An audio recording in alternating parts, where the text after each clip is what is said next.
Het uur U. Heb jij ze alle open gehad? Ik heb ze nog niet open gehad. Nou, spannend.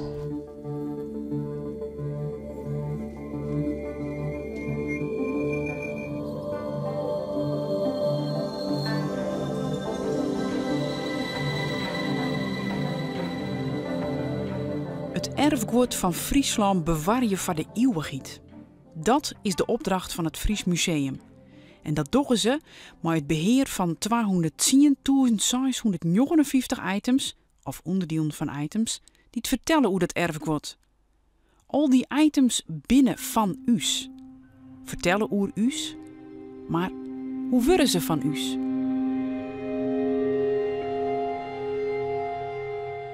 Schenken is ik een van de manieren om in je collectie te komen.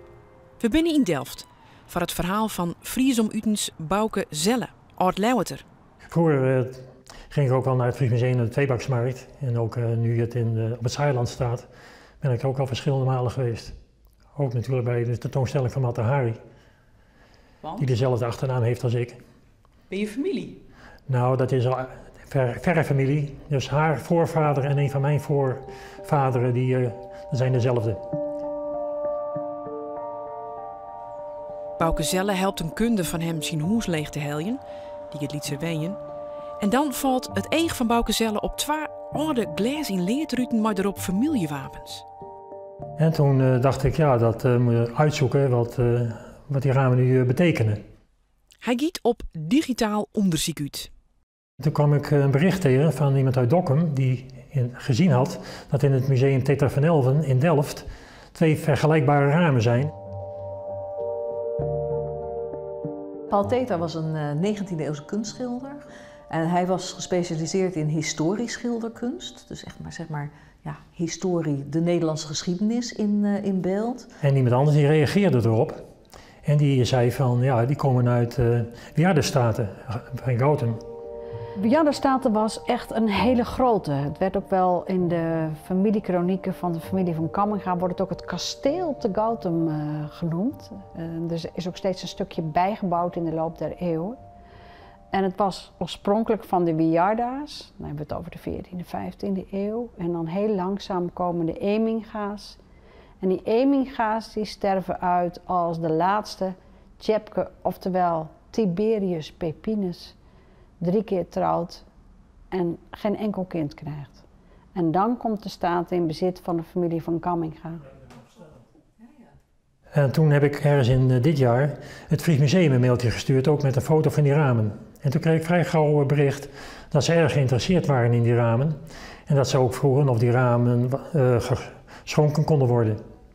Dus dat heb ik toen aan de eigenaar gevraagd van die ramen. Dat is een Delftenaar.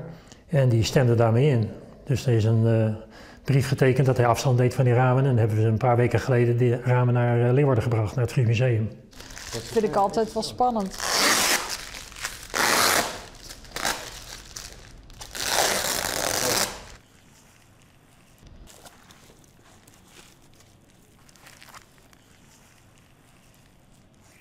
Oh, wow. Zit alles vast? Ja, hè? Er stonden in Friesland, er is een schatting van wanneer is iets in staten, wanneer is iets in stins, tussen de 350 en de 450 adellijke behuizingen. En heel veel van die mensen woonden er niet meer, waren ook niet meer zo verbonden met hun land zoals dat was in de 17e en de 18e eeuw. En huizen zonder riolering, huizen die toch wel aan opknapbeurten toe waren. En ze probeerden die ook wel gewoon te verkopen, maar ja, wie koopt zo'n heel groot huis? Dus het was een blok aan hun been en daarom zijn er ook een heleboel van die huizen afgebroken. Kijk, hier zien we nu, André, heb jij gehoord dat we ook tekeningen hebben waar ze op staan? Toen die mooie staat in Gautum steen voor steen werd afgebroken, kon je ook bepaalde onderdelen daaruit kopen.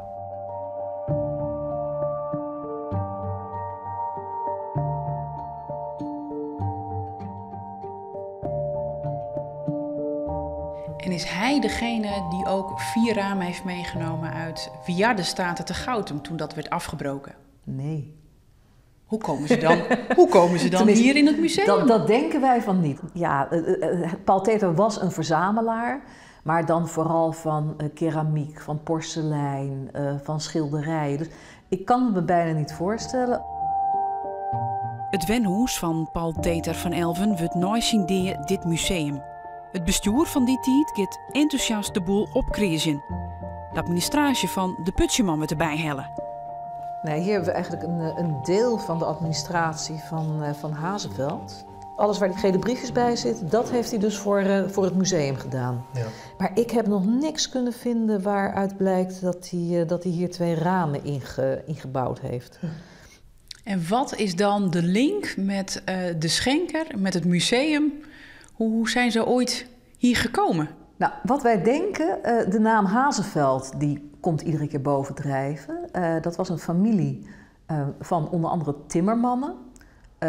Vader Timmerman, vader Hazeveld, was de klusjesman van Paul Teter. Die is, denk ik, rond 1926, 25 overleden, maar zijn zoon was ook timmerman. Dus wat ik nu denk is dat hij voor het bestuur 2 van de glas- en loodramen boven heeft geplaatst in wat nu onze overloop is. En dat meneer Van Hees zei van, nou ja, die andere ramen kunnen we niet kwijt. Die mag je houden. En die zijn dus weer in de familie Hazeveld en daarna bij de schenker van de glazen terechtgekomen. Want de schenker was getrouwd met... Die was getrouwd met een mevrouw Hazeveld, ja. Ja. Maar die andere ramen, dat zijn de dames. Dus de dames die die bij jong... die zijn ook iets minder versierd. Er zitten van die takjes omheen met gewoon groene blaadjes. Mm-hmm. En hier zijn het mooie bloemen. Nou ja, de heren waren natuurlijk toch het belangrijkste. We hebben het over 1642. Ja. Dus dat, ja.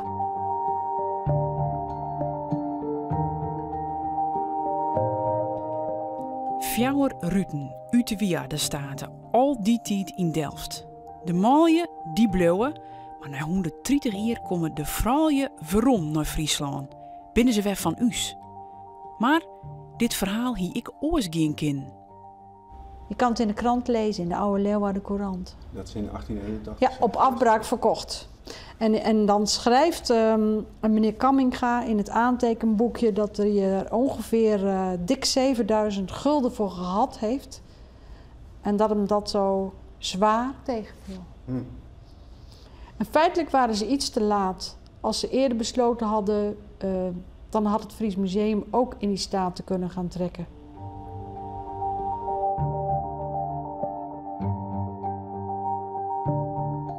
We wisten al wel hoe ze eruit zagen, omdat in de 19e eeuw Albert Martin, een tekenaar, erop uitgestuurd wordt, zowel door het Fries Genootschap, hij wordt ook ingehuurd door andere mensen, om voorwerpen die, wat wij met een deftig woord, in situ noemen, die vastzitten, bijvoorbeeld een zerk in een kerk, of een raam, of een deur, of een staten helemaal, om die te tekenen.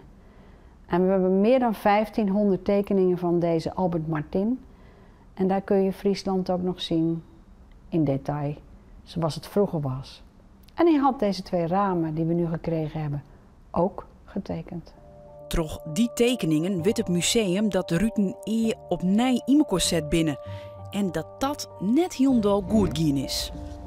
Er staat hier, waar het gaat om wiens wapen het is, een hele andere naam.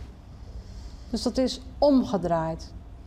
Dit wapen hoort in het andere raam en het wapen in het andere raam hoort bij deze balk.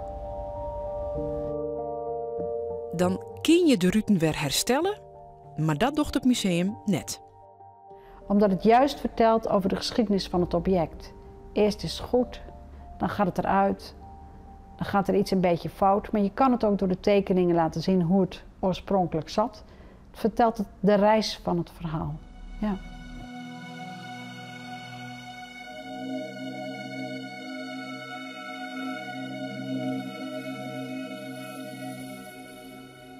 Maar ondanks dit afwerklaagje is hier toch wat aan de hand. Je ziet hier lichtgroene plekjes en een beetje gaatjes.